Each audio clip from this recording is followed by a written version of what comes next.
Grabe.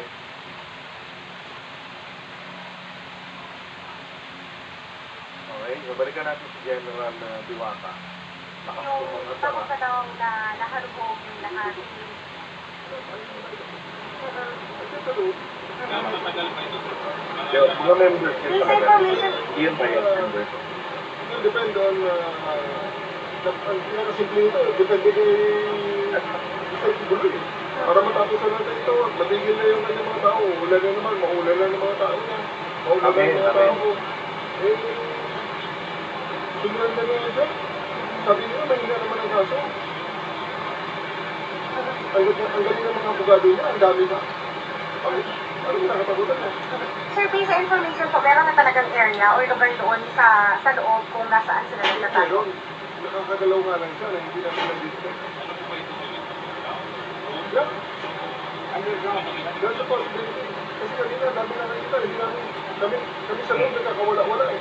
Sa laki ng lugar, sa dami ng mga lututan, kami mismo nagkakawala-wala. Kami na. Oh, ito, di ba? Sila ho mismo nagkakawala-wala sa laki, sa dami ng lusutan. Accurate po yung sinasabi ni, ni Arlene Stone. Di ba? Ito kayo sinasabi ko kaya ako duda sa mga vloggers po na nagsusuot-suutan dyan na nasa loob lang. Tingnan, nagkakagulo kahapon yung vloggers nasa loob lang Di ba? Tapos nagbaba nakakapagbato ng information. Oh, kung nasaan. Ano nyo, yan ang talaga hinala ko dyan. Yan ang talaga hinala ko dyan, vloggers yan. O kaya kabilang ho sa inner circle ng nito ho ni Kibuloy. Yun naman ho yung guest ni Yayam Dizon. Shoutout kay Sir Yayam Dizon. Pero ko talaga, mga vloggers po yung may gagagawan. Malalaman nyo naman yan pagka meron dyan nagkaroon ng bagong magandang motor, magandang sasakyan, gumanda yung bahay, kuminis yung balat, yung mga ganon. Yan. Malalaman nyo kung sino yung tipster dyan. Pagka nahuli si Kibuloy at merong malaking pagbabago sa buhay, yan yun. Nagkakaliwan ko lang sa loob.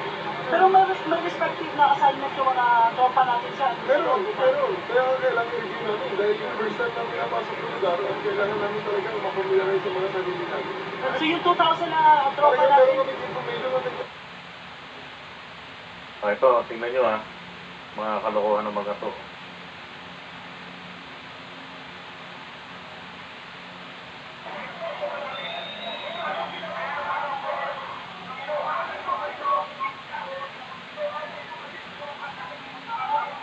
Ito na yung highway dito, mga kapuso. Diba? Wala na nagawa ito mga pulis na dami nung mga miyembro ng KOJC. Oy, shoutout, ang sabi pa lang nila. Sino ka baka si Bista? Naku, pwede rin, pwede. O nga no, kasi sila nag-aaway-aaway sila eh. So, sila yata yung grupong nagsipuera eh. At mga dito, grupong ba yun?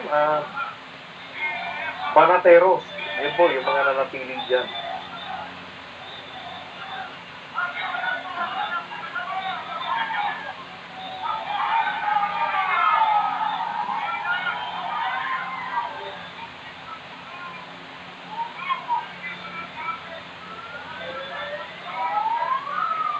Grabe. Nagbibigay talaga ang important time yun. Kasi the problem is, hindi namin alam talaga kung paano ang layout ng lugar. They can only do so much. Dahil kung nandun sa loob, wala na kami. so kung meron tayong info, Gagamitin yung personality bukas. Ha? Gagamitin yung police bukas. Ano? Ibig sabihin mo, dadagdagan pa. May possibility. I mean. sir, kung meron tayong informant general, bakit hindi na tinoto yung information binigay dyan? Ano no? Kung meron tayong informant, bakit hindi na tinodo ng binigay ng information kung saan talaga yung exact location? Nagpabago ang informasyon eh. Pag sinabi niya ngayon, nandito sa kabila. Para makita niya yan, pag ganyan ka-skip ng mga kwarto-kwarto yan, di ba? Sa isang lugar na maliit, yung movement from kwarto to kwarto, kung may mga hidden passages, pwede ka talaga mapaglinlangan dyan. Di ba? Kunti lang naman kasi nakakapasok ng mga pulis, hindi naman lahat na nakita ng pulis pagkarami-rami eh. Nandyan. Nag-spread out din kami. Okay? So, sinisystematize nga lang natin. So, yung bukas, nakita ko namin ang layout ng bukas na natin namin. Ito ay sa tingin ni Mr. Kibuloy, meron tagu-taguan sa loob ng TTX ng compound niya. Okay. Pero hindi po tayo pull out. Hindi kami tagulan. Na-announcement din po kanina sa Megapro, sabi niyo po, ang bantay na may ikan po ba, baka kasi ilabas yung ano. May possibility, may information din kami na may mga sistema silang iisipan kung paano ilabas si Mr. Kibuloy. Aside po doon, meron pang other information po?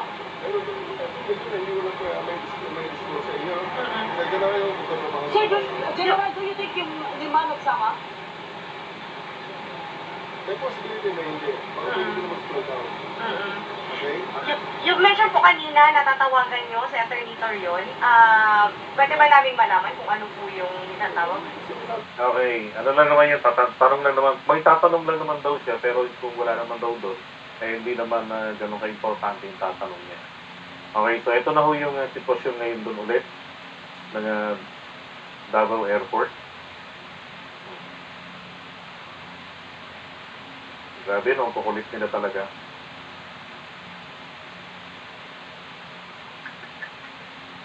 Talagang naghahanap ho sila talaga ng sakit ng ulo na magmargalo. Ngayon, ito isang bagay pa na gusto ko lang din linawin. Isang bagay sa nakapagpa-late po ng KOJC. Ito hong kanilang paniniwala dito ho kay Ka Eric. Di ba? Si Ka Eric yung nagtanim, nag-highly politicized dito po sa KOJC. Ang akala nila, tama yung sinasabi sa kanila ni Ka Eric, yung mga tinuturo sa kanila, na hindi nila na pag-iisip na na nalalagay lamang sila sa alanganin, napapahamak lang sila. O tingnan nyo ngayon, di ba? Yung pagpapaniwala nila na pag magmatigas, o, mga taong bayan, nasa likod ninyo, nasa likod ng mga Duterte, yung taong bayan, nakaback up, naghihintay lamang ng salita ni Tatay Digong. Lahat na ng salita ni Digong, ginawa na. Di ba? Ilang mga autogralis na ang hindi yumayabong. Oh. Di ba? At dapat pang pag-isipan din itong maigi ng mga taga kay OJC. Hindi kaya etong si Ka Eric, sinasabi niyan ay peking kadre, hindi kaya itong si Ka Eric po ay tanim yan ng Amerika? Ano sa tingin nyo? Para ito talagang grupo ni Kibuloy ay talagang tuluyan, managsag sa pamamagitan po ng local forces ng gobyerno natin. At eventually, mahuli itong si Apollo Kibuloy. Alam nyo naman ang mga Amerikano ho, pailalim ding trumabaho yan. Alam nyo naman din si Ka Eric kung paano trumabaho yan. Di ba? Kunwari, nagtatanong. Pero ang purpose, di ba? Para talaga paladain yung sitwasyon nung nasa Kongreso. Di ba? Ayun, nasa in contempt. Tapos nagpapaawa sa taong bayan. Pipilmin yung mga tao naman, nauulol na, awang-awa. Tapos mamukat-mukat mo, buti na lamang po, uso ang cellphone. Ayun. Pagkatapos mag-dinner ng bago mag-alas 6 hanggang hating gabi, nangyang di ba? Hindi na kumakain. Pero nagbubukod Diyos. Ayos, nagpaganda pa ng kidney. Ngayon, ito yung kanilang ginagawa naman. Ito ho, kasalukuyan po yan, live po yan. Kanina pinakita ko sa inyo yung situation doon sa Davao Airport. Ito naman, ito, balak nilang sinuban yung mga gulong.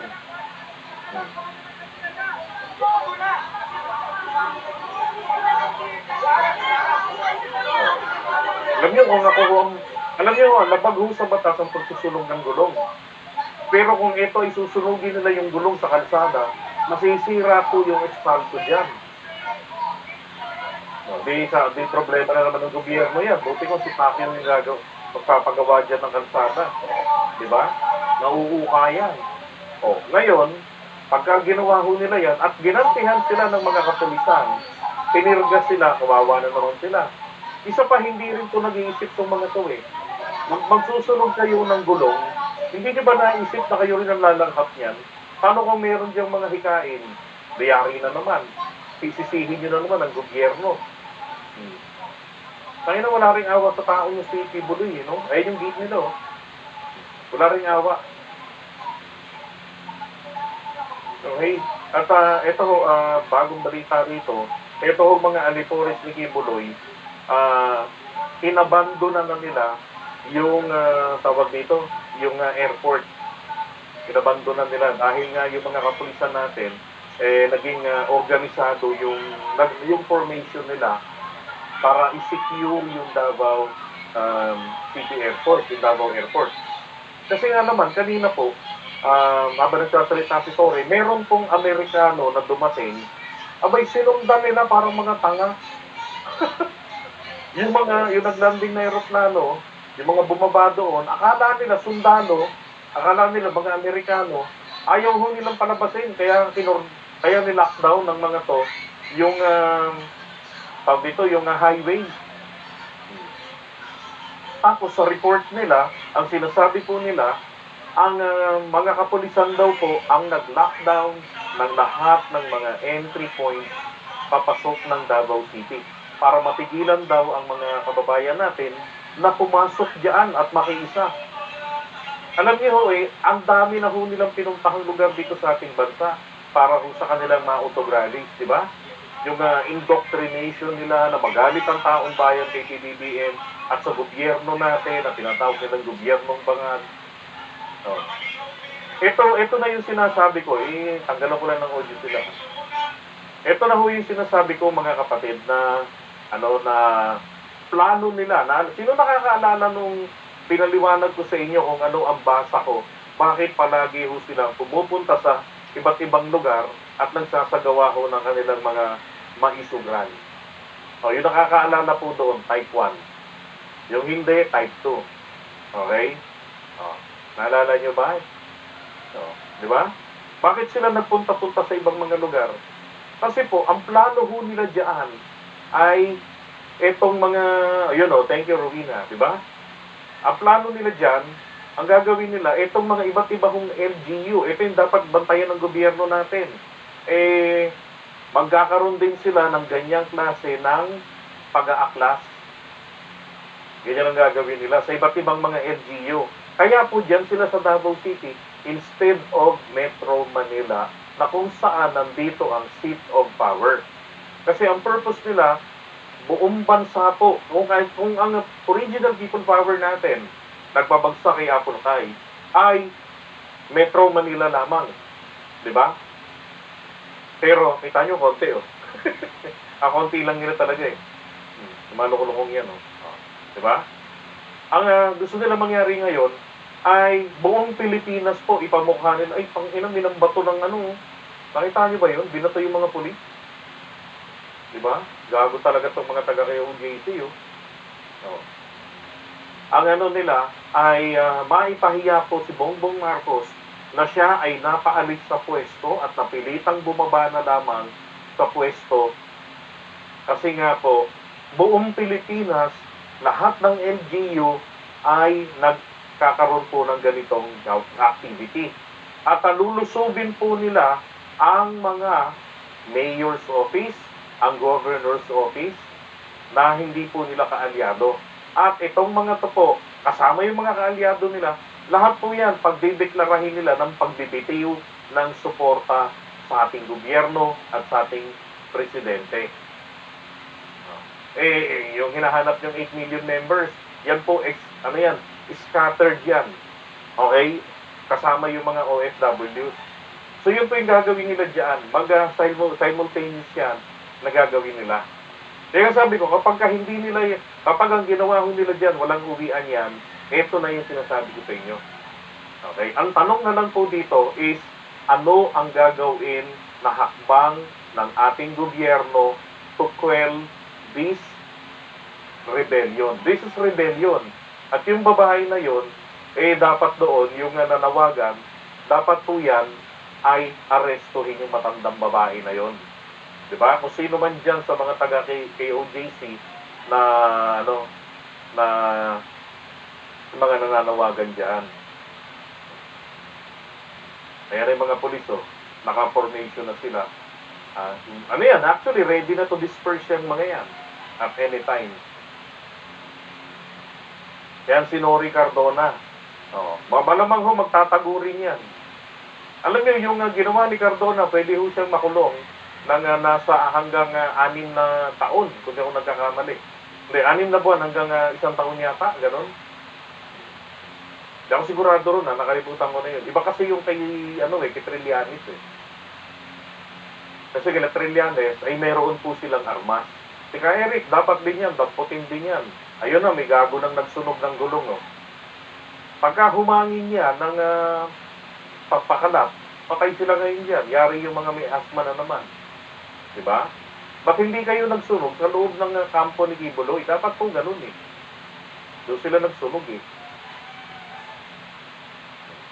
Lalo lang talaga ho nilang pinalala yung sitwasyon, yung problema. Diba? Ang tanong, eto, kanino ba tong mga crane na yan? Yung mga crane na yan, hindi ba ito sa kampo ng Kibuloy?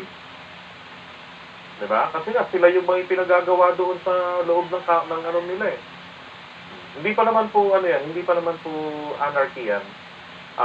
Ang anarchy, yung wala na ho talaga tayong gobyerno na umiiral o dyan ho sa kanilang lugar. Meron pa naman. Ang problema lang, pinababayaan po sila, nag-exercise po ang LGU nila, in fairness, ng tinatawag po na maximum tolerance. Pero dahil po sa nagsusunog sila ng gulong, bawal po yan sa buong bansa natin. Dapat po umaksyon dito ang LGU ng Davao City. Diba?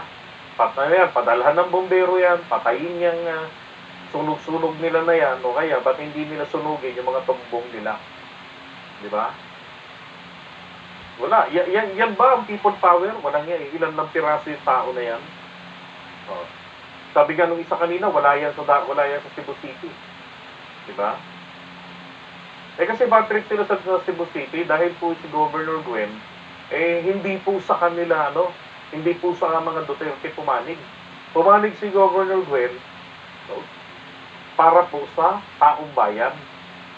Yun po yung kanyang pagpanig dito sa gobyerno natin. Ang gusto niya, maging maayos yung takbo ng pamumuhay ng mga Pilipino. Diba? Kaya shoutout dun sa mga LGU na mga sumusuporta sa mga lukulukong are. Dapat po yung mga yan, tanggalin yung mga hayop na yan sa pwesto. Diba? Kaya naman gawin ng LGU yan ng DILG. Ang inaabangan na nga lang po natin dito ngayon, nasaan si Baste? Diba? Nagtago na. Hindi na makaginas dyan na pumunta dyan. Dapat manguna siya dyan eh. Naandyan si General Diwata, sampalin niya. Bakit hindi niya masampal? Diba? Baka umaamba pa lang siya, papupukan na siya ni General Diwata, o unahan siya sampalin. Mabangag-bangag sa lakas, diba? Inan yung mga yan. Mga luko-luko. Pero again, ito ho, kapansin-pansin kasi ngayon, bakit bigla silang nagpalusog?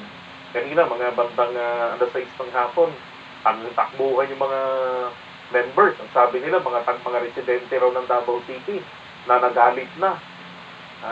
Parang ang dami, ayun. Yung nakikita nyo sa may gilid kanina, yung rito banda, yun po yung runway ng airport. Kaya ang dali nilang itatakas si Kibuloy eh. Kaya hinaharangan po ng kapulisan kasi alam nilang naandyan. Base rin sa sinasabi ni General Torre, si Kibuloy, nandyan lang sa loob. At kanina, meron pang talagang latest na interview niya na sinasabi nga nila, merong bunker na may mga nabuksan na may mga tao sa loob. Ang problema lang, hindi lang nila alam kung saan ang lagusan nito. Yun lang. Ang tanong, bakit may mga tao sa loob? Ano yun? Kinakatay nila? Doon ba yung kinakain nila? Diba? Definitely not.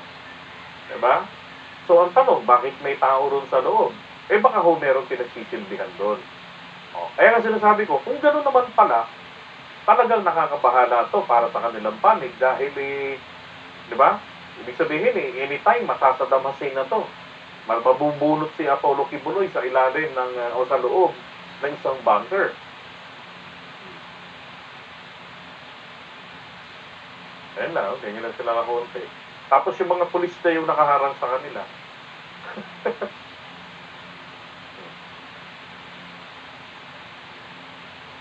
Di ba? Na rin.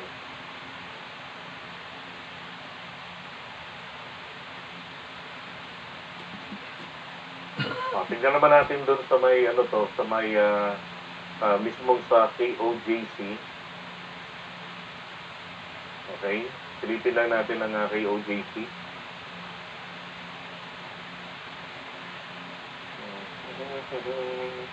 Nasaan itong mga to? Wala.